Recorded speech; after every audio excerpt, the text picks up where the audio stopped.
Mkaguzi mkuu wa ndani Wizara ya Mambo ya Nchi za Nje na Ushirikiano wa Afrika Mashariki, Jafari Kachenje, ameeleza kuwa changamoto za kutokufanyiwa kazi hoja zinazotolewa na wakaguzi wa mahesabu ya ndani hupelekea mkaguzi mkuu kuona dosari katika taasisi hizo na kutoa hati mbaya, jambo ambalo linaathiri taswira ya taasisi ya wakaguzi wa ndani na hata nchi kwa ujumla.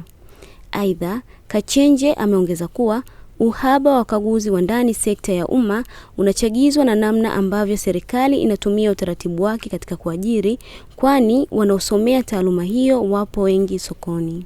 Asante. Mimi naitwa Jafari Kachenje, ni mkaguzi mkuu wa ndani Wizara ya Mambo ya Nchi za Nje na Ushirikiano wa Afrika Mashariki. Tuko kwenye mkutano huu ambao ni internal auditors, na kama ambavyo mmefahamu ni mkutano wa kimataifa. Kwa maana yako mataifa mbalimbali yamewakilishwa ikiwa ni pamoja na sisi wa ndani. Kwa hiyo mkutano huu lengo kubwa ni kujifunza. Unajua katika fani yote ile lazima kuwe na kujifunza, kwa sababu dunia inaenda, mambo yanabadilika haraka sana. Mambo yanabadilika haraka sana, na kwa misingio lazima na sisi tuende ambavyo dunia inakwenda. Hatuwezi kuwa nje ya hapo. Kwa hiyo mafunzo haya tunafanya kupitia Institute of Internal Auditors. Mafunzo haya yanafanyika mara moja kila mwaka.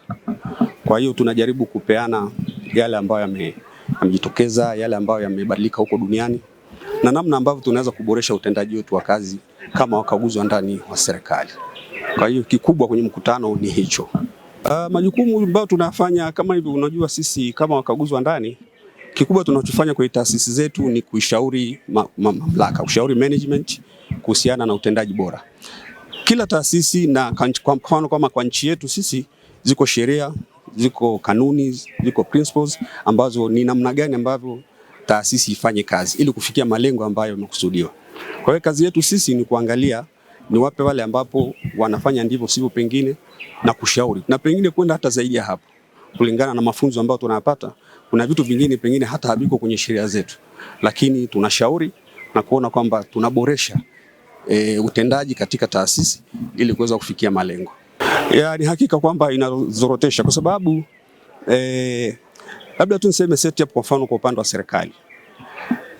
Mkaguzi wa ndani yupo, lakini baadaye pia anakuja mkaguzi wa nje. Na wakaguzi wa nje anapokuja anaanza actually na mkaguzi wa ndani. Kwa maana ya kuona kwamba mkaguzi wa ndani aliona vitu gani na vimefanywa kazi kwa kiwango gani.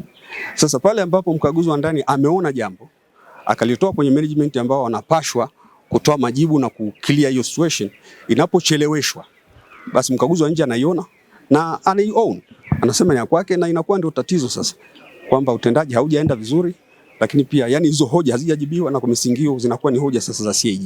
Na reporting, CAG ana report international report kwa rais. Kwa hiyo ikitoka hiyo, kwanza inatuharibia sisi kama nchi na kama taasisi, lakini kama nchi pia. Kwa hiyo unakuta sasa internal auditor zile hoja zao au observations ambazo wameziona zisipofanywa kazi kwa wakati, zinakwenda zinasambaa mpaka zinafika kwa external auditors, na baadaye zinakuwa ni shida ya kama nchi, taasisi au nchi. Kwa hiyo shida iko hapo. Kikubwa ambacho kinatakiwa kufanyike ni kama mafunzo kama haya. Mafunzo tunapata sisi, lakini kwa nafikiri pia mafunzo wapate wale ambao wana CEOs, wale ambao tunaripoti kwao. Ni muhimu sana wafahamu ili waelewe. Tunajaribu kuwaambia na tunaamini wanajua umuhimu wa internal auditors, lakini wakipata mafunzo formal kama ambavyo tunapata 1 day 2 days kutokana na ubize wao, inaweza ikasaidia zaidi ili wafahamu kwamba umuhimu wa internal auditors kwenye taasisi zao ni nini. Kwa sababu kila anachokiona internal auditor hakiishi pale, kinakwenda mpaka kwa CAG na kwenda mpaka mahali pengine kote.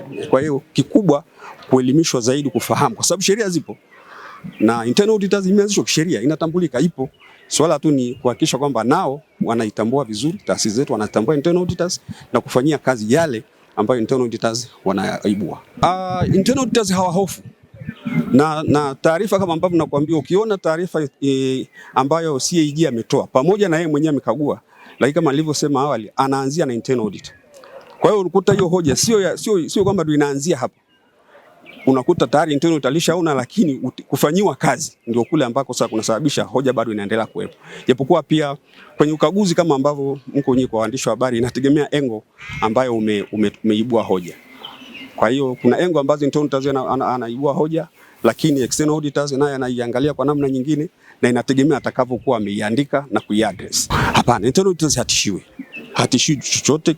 Shida tu yuko pale ambapo kila anachokiona hakifanyiwi kazi kwa wakati, lakini hakuna vitisho kwa sababu ni taasisi ambayo ipo na ipo ni taaluma ipo kisheria ya sheria za nchi. Kwa hiyo tupo na tunafanya kazi zetu kawaida. Shida inakuja pale ambapo yale ambayo internal auditors anayaona hayafanyiwi kazi kwa wakati, mpaka unakuta CAG naye anayakuta.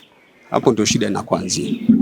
Kwa idadi internal auditors, hiyo nao ni changamoto. Internal auditors kwenye taasisi za umma hawatoshi.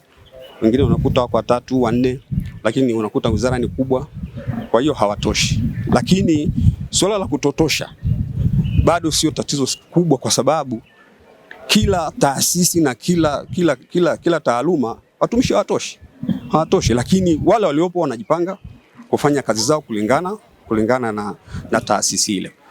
Shida ni pale ambapo vitu anapoviona internal auditors havifanyi kazi kwa wakati. Taasisi binafsi kila taasisi ina utaratibu wake. Kulingana na kuna kitu tunaita ikama mnafahamu, ni idadi ya watu kulingana na kazi zilizopo.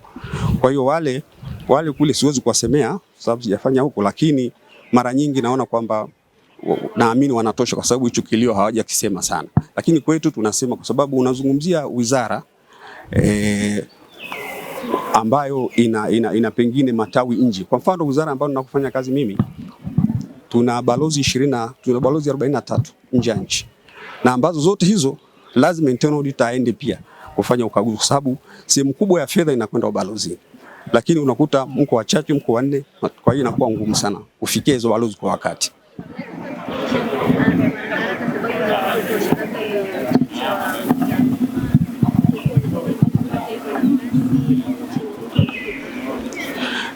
Sisi tu ni taasisi za umma, kwa hiyo umma una utaratibu wa namna kuajiri. Kama ambavyo unafahamu, ajira kwa muda mrefu ilikuwa hazipo kwa sababu ambazo zimeelezwa. Kwa hiyo ni swala tu lake, lakini sokoni wapo na vijana wanasoma wengi, wanamaliza wapo. Kwa hiyo watu wapo ambao wangeweza kuajiriwa, lakini kulingana na bajeti za serikali, kwa sababu kuajiri kuna sababu au kutoajiri kuna sababu. Bajeti ya serikali pengine inakuwa haitoshi, basi kwa hiyo ajira zinakuwa kama hivyo hazipo. Naye katibu mkuu wa taasisi ya wakaguzi wa ndani Afrika Afiia Hamaundu kutoka Zambia amesema kuwa changamoto wanazopitia wakaguzi wa mahesabu bara la Afrika ni zile karibia nchi zote. My name is Hamaundu. I'm coming from Zambia. I used to be in the board of internal auditors in Zambia, but I'm currently the General Secretary for the African Federation of Internal Audit. So basically we arrange this conference, we do it annually, and yes, this is the seventh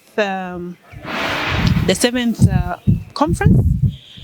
We are looking at the agility of the way all things are right now. Everything is running fast right now. And as auditors, we should not remain back, and we should not stay just because everybody is moving. The faster everyone is moving, the faster we should also move. And in order for us to be at the same speed with everybody else, we also need to keep on coming up with ideas of how best we should catch up with the rest of the world. Our role is to advise. We advise management as internal auditors. We don't only advise, we also do consultancies as auditors. So how do you advise management if you do not understand how agile the world is? And how will you advise if you yourself is not being innovative and agile like everybody else? So these conferences are some of the conferences that make us First of all, we network with others from all around the world. By networking, we learn what others are doing better than what we are doing. Also, other than networking, we learn from the experts. How best can we do, or how best can we run our profession? As from Zambia, there is a way we could be doing things better Gambia or somebody from Tanzania. But when we come here, we put our heads together, we learn from each other. We learn from each other's challenges and build on what we do not know and what we can do better. This conference is looking at how best can we be innovative for us to be good advisors to our managers? How best can we be innovative for us to add value to an organization? Because if we do not also move as fast as the world is moving, especially in the digitalized world, right now, as you are seeing, everything is mainly digital. People are working from home, others are working from the offices, but we are using internet, right? It is all digital. So if you don't understand that world, you are overlooking the risks that come with that. Then how are you going to be a good advisor? You understand? So this is why it is very good for us, because it brings us to speed and it helps us not to be rigid, but to be fragile, just like any. So we are moved, we are shaken from our business as usual, our comfort zone, to go into a zone where we can be tested a little bit and see how best we can be better managers in order for us to advise our managers. I'll tell you one thing. Africa, as it is in totality, maybe with an exception of Rwanda, but as it is, we were business as usual. We never thought a time will come when IT will be the thing of the day. So even as we were learning how to move in the digitalized world, we were not as fast as the world itself is, the technological world itself is. So yes, the challenges are similar. They may not be the same, but they are similar because of our culture, with the way we took technology. But now technology is running. It's way ahead of us. How are we going to chase it and catch it and even move forward? Because for me to advise, for example, to advise my management, I have to have that technical know-how. I have to know what it is that I have to advise my managers so that we move with the technology. I'll tell you this has come to stay. And it's high time we accepted and moved forward even better and further than everybody else. So we need to be innovative. Very true. And this is why in Zambia, one of the things that we started doing is to lobby to have an act that will just guide, that will be our legislature for people to recognize us. But also beyond that, as African Federation of Internal Audit, where I am General Secretary, we, with a global body, agreed that we come up with a standardized legislature or formality of coming up with a legislature, so that everybody else in Africa who has this same problem, which is a common problem in Africa, should follow. And then maybe when we are recognized by an act, then people will see our importance. Most of the people think audit is about accounting. Okay? And every time you're talking about internal audit, the first thing they'll think of is, okay, this is an accountant. But no, audit is beyond accounting. It just happens that some of the professionals within the internal audit have another qualification in accounting. But an engineer can be an auditor. So it is from that perspective that there is this understanding that an auditor is an accountant that has made people think, no, auditing is not that important. But when you look at it critically, you find that we are more important because we give advice. We give an management on what would go wrong, or for controls that they already have. Where are they weak? Or do they have controls even? You understand? So our role is very important, because when you have those controls, it's the same controls that an accountant will come and work with. It is the same roles, the same controls that everybody else will come and work with. So our role is to give advice on governance, advice on risk, advice on internal controls. And that is where our governments are missing it.